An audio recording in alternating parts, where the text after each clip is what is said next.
Okay, so chapter 4 is on exponential functions and logarithmic functions. So to start with, we're going to do exponential.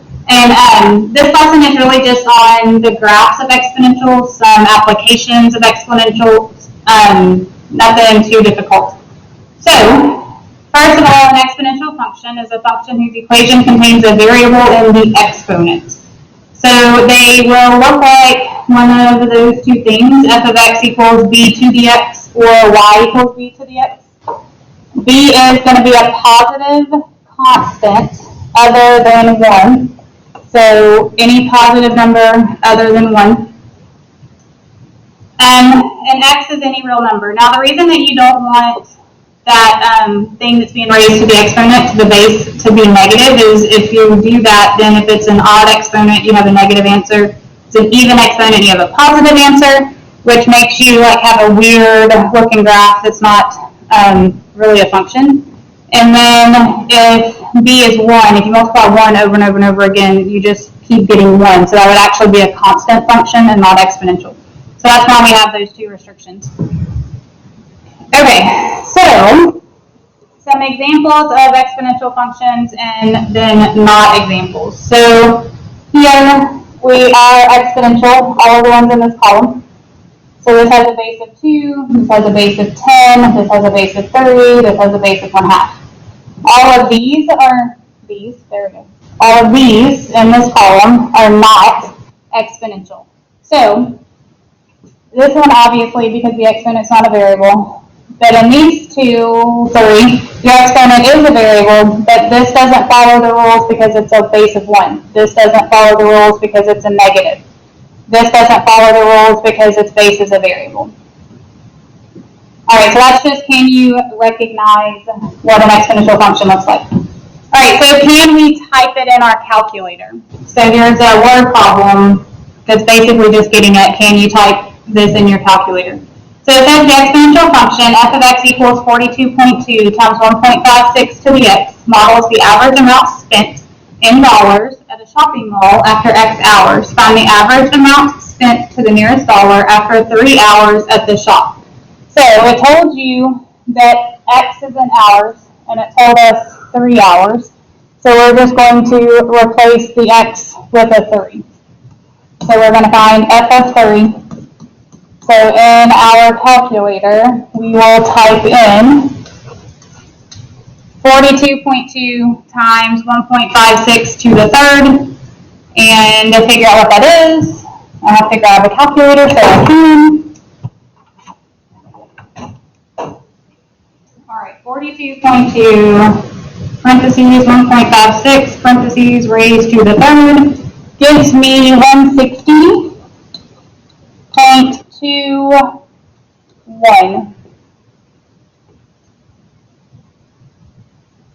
Oh, it says to the nearest dollar, so I can just go to 160. Alright, so that's all there is to that. Alright, so next we want to be able to graph exponential functions. So with exponentials, keep in mind that they're going to have an asymptote, and that as long as you plug in -1, 0, and 1 to make a table, you're going to get a good picture of the graph. Now, if they start putting extra numbers in there, like a multiplier on the outside or add or subtract on the back, or in the exponent, it's going to shift, but it's going to shift to the same way that all of those things have always shifted our pictures. Alright, so for this example, if we just make a t-table with -1, 0, and 1, we can get 3 points and we can draw what we know an exponential graph should look like. So -1, 3 to the -1, which means 1/3, because the negative means put it on the bottom. If I do 3 to the 0, that gives me 1, because anything to the 0 power is 1. And if I do 3 to the first, that gives me 3. Alright, so over here on our graph, we have a point at -1, 1/3, 0, 1, and 1, 3. Now, in case you forgot what exponentials look like, I'm going to extend my table to prove a point. So I want to be able to go in both directions with my table, so let me move my x and y up some. Alright, so let's go in the easy direction. Let's go with bigger numbers on the positive side. All right, so that is 3 squared. That's 9. Apparently I can't count because I clearly went from 2 to 4 instead of putting a 3. 33 to the third, that's 27. 33 to the fourth, so that's 81. And you see we just keep multiplying by 3. So on the right side of the graph, we're going to get really big, really fast. And so we know that we curve through here, and this is going to be almost straight up from there. As we move to the left, we're going to have 3 to the negative 2, which is 1 over 3 squared, so 1/9. 3 to the negative 3, so 1 over 3 to the third, so 1/27. 3 to the negative 4, so 1 over 3 to the fourth, which is 1 over 81. So that all kind of mushed together, sorry, but you can see that this is just multiplying the denominator by 3, and these numbers are getting closer and closer and closer to 0. But if I keep just taking a third of something, I'm never actually going to be 0.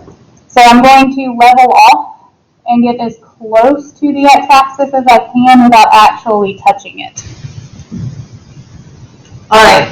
If you're asked for domain and range, then domain of exponentials are always all real numbers.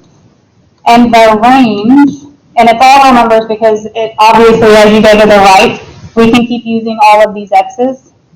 And we can also keep using all of the x's going to the left. There's going to be points there. For the range, though, it has an asymptote at 0.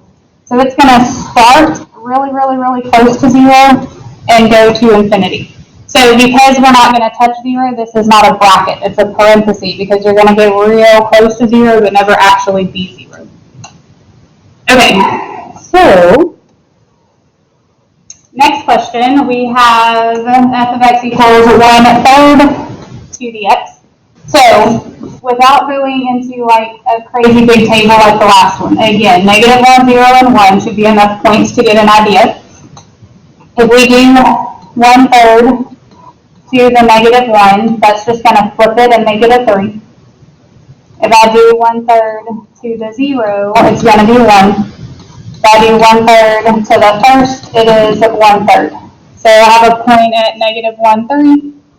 I have a point at 0, 1, and a point at 1, 1/3. And you know that this side is going to be like 1/3, 1/9, 1/27. It's going to start getting real close to 0. And this side is going to go straight up. Okay, so I want to stop here and make a point of something that's not really in my slides. So let me add that if I can. So exponential graphs, we're going to make one of these pictures. It's either going to be that shape or it's going to be, did I think I'm fully done? It's going to be that shape, or it'll be this shape, or it'll be this shape. All right, so this blue one, dark blue, is considered a positive function, and it is growth.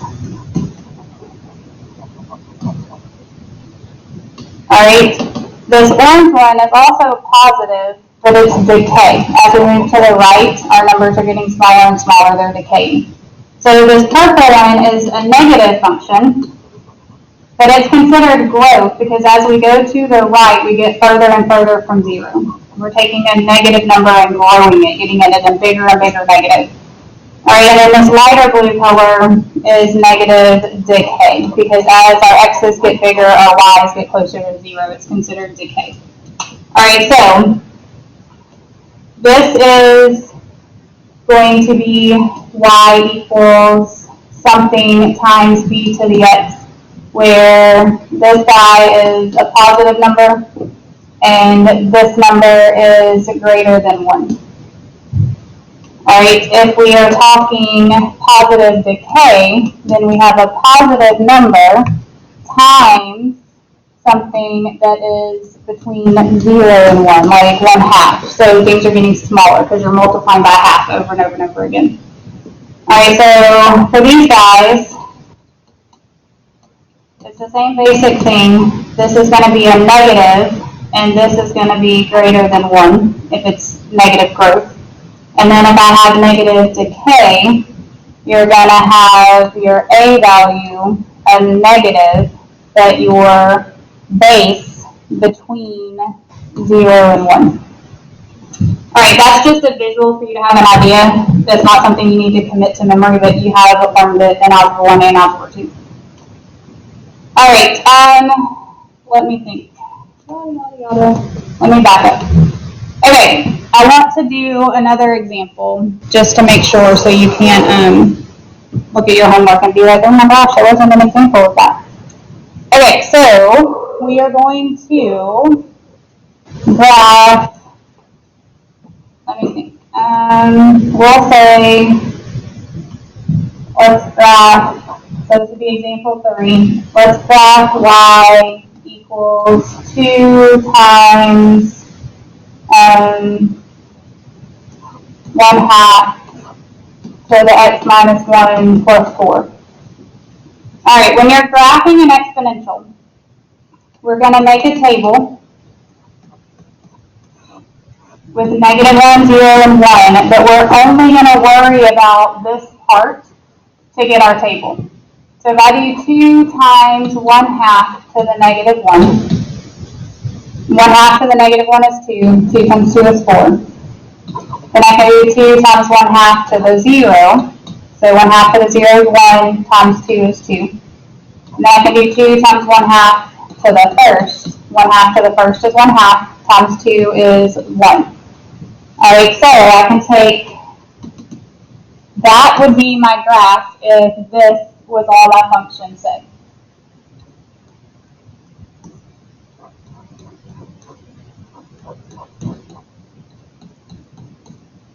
All right, so if I plot those points, we have negative 1, 4, we have 0, 2, and we have 1, 1. So based off of those 3 points, you're making one of these 4 pictures. So from those 3 points, I believe we're going to make something look like that orange picture. And if you look, we have a positive here, so it's positive, and this is going to be a decay. So that is positive decay, that orange one. So we would make this picture. All right, but that's not all we have. We've also said that we want to go to the right one, and we want to go up 4, just using our translations that we've already learned this semester, back in chapter 2. So if I take these 3 points and I move them right 1 and up 4, then I land here, here, and then this one, sorry, I lost track. 1, and then 1, 2, 3, 4 here. And I make the exact same picture. Pretend like I hit that dot, because I should have. I'm just going to move my dot because I'm on like on this poly drawn picture, and we all know I can't draw. Okay, so here's the thing though you need to keep in mind when you do this. If we moved up 4, then that asymptote that was right here has also moved up 4, which means that my picture shouldn't cross that dotted line that I just made. So I need to fix what I have here and make sure that I level off so that it doesn't cross where my new asymptote is. So for this blue one, the domain, again, is always all real numbers. And the range, we have moved up to 4 of our asymptotes. So we're going to go 4 to infinity. All right, so with your homework, you'll have some that are straightforward, like those first 2 examples, and then you'll have some where you have to do some translations. So, and it's just left, right, up, down are the only translations that you're going to have. So it shouldn't be too bad. All right, this slide is just a bunch of information, most of which I think I've already said. So I'm going to read through it. I don't really think you need to write it all down. All right, so the domain of f of x equals b to the x is going to be all real numbers. The range is all positive numbers unless we shift it up or down. If it has an up or down shift, like a big plus or minus on the back, then it's going to affect the range. That 0 is going to become whatever the asymptote changed to. All right, the graphs of all exponential functions of the form f of x equals b of x pass through the point 0, 1. Okay, so again, they're always going to have that if the exponent's 0, it equals 1 aspect, so they should all have the same y-intercept, unless we shift up or down. All right, if b is greater than 1, then we have a graph that goes up to the right and is an increasing function. The greater the value of b, the steeper the function. If b is between 0 and 1, your graph goes down to the right and is a decreasing function, and the smaller the value of b, the steeper the decrease. And both of those statements are just saying if there's no like times a on the outside. All right, so our basic exponential functions, or all exponential functions, are going to be 1 to 1, so that they have an inverse that is a function. All right, and then we have this asymptote on these functions, and it's going to be at 0 or the x-axis, again, unless we have an up-down shift and then it moves. All right, so the next thing is they're telling you that there's this number e. It's an irrational number symbolized by the letter e. It appears as the base a lot of times in exponential functions, and it's just basically what it is as you take this expression and make n really, really big, it's going to approach 2.718 yuckity, yuckity, yuckity. So kind of like pi is what you always get if you do the circumference to the diameter of a circle. E is what you get if you take this expression and make n get really, really, really big. All right, so all I need you to know is that when you see the letter E, you can use 2.7, or it's a button on your calculator. If you look in the first column of buttons, like where the second and the alpha are, if you go down that column, like kind of right beside the 4, it says in blue e to the x. So you can just type in second and that ln button that has e to the x above it, and it will give you an e for you to raise to a power. All right, so to make sure that we can find the button and use it, here's another word problem that's really just, can we type something in our calculator? All right, so our exponential function, f of x equals 1066e to the 0.42x models the gray wolf population of the western Great Lakes, X years after 1978. If trends continue, project the gray wolf's population in the recovery area in 2012. Okay, so it's in years since 1978. So first of all, we've got to figure out how many years have transpired. All right, so how long was it from 1978 to 2012? That's 34 years. So we're going to put 34 in for x.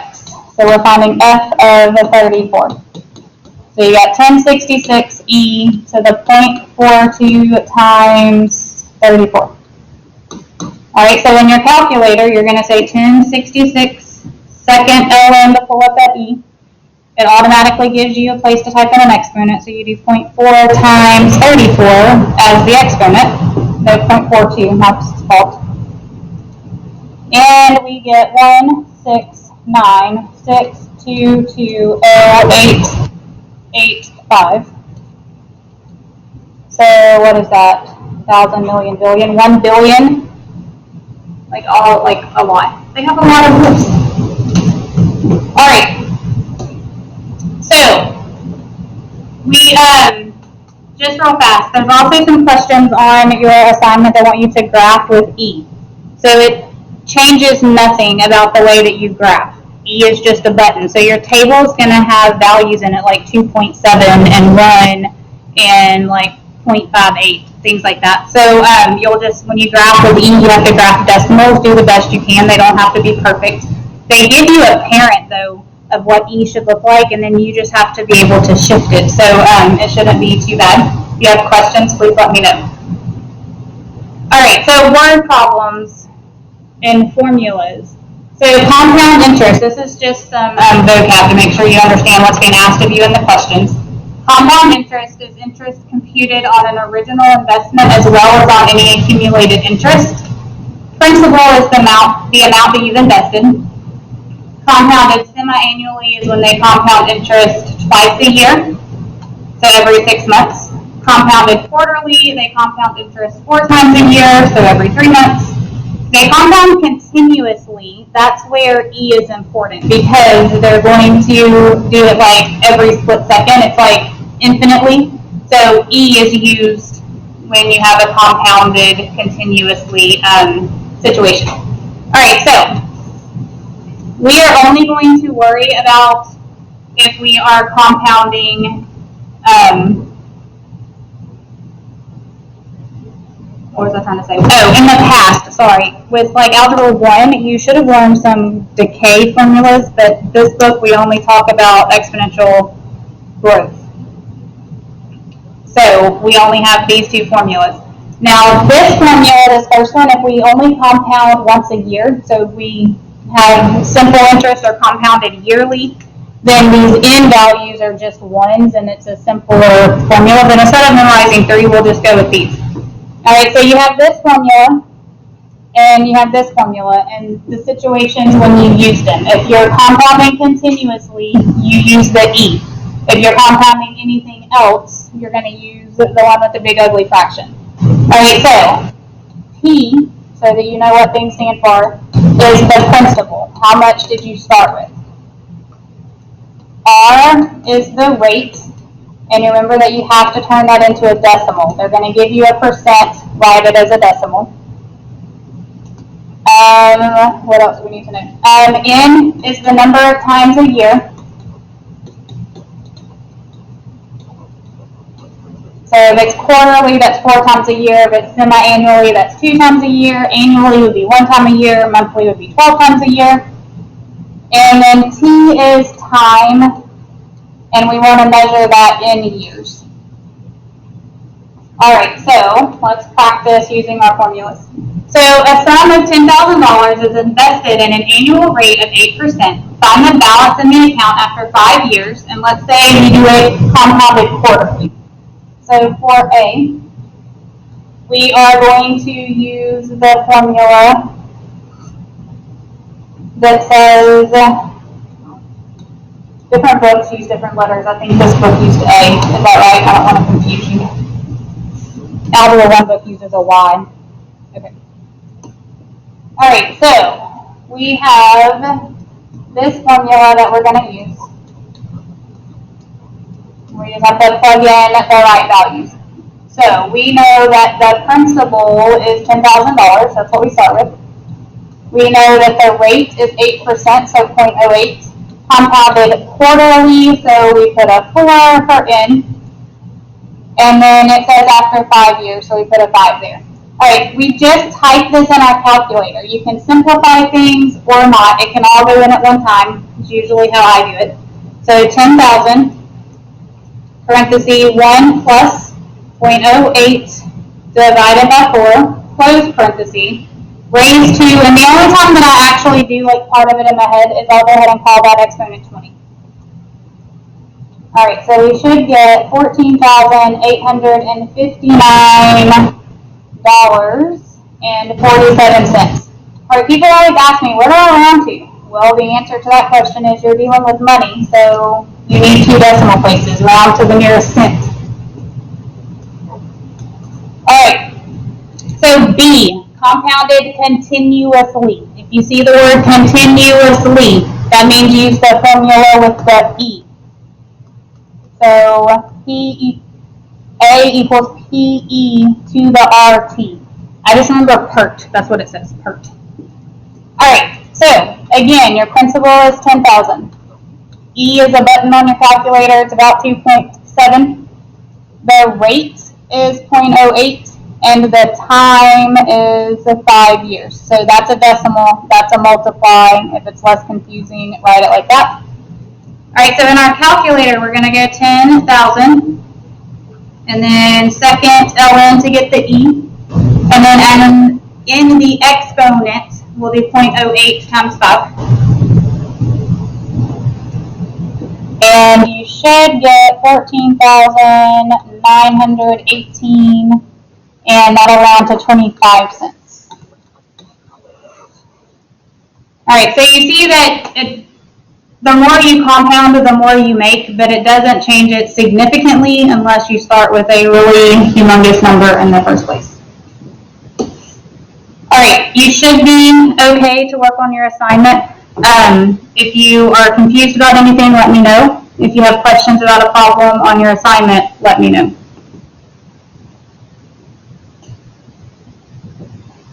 If you have not taken the Chapter 2 test, you need to email me so that we can discuss that. The Chapter 3 test, my fault, not the Chapter 2 test.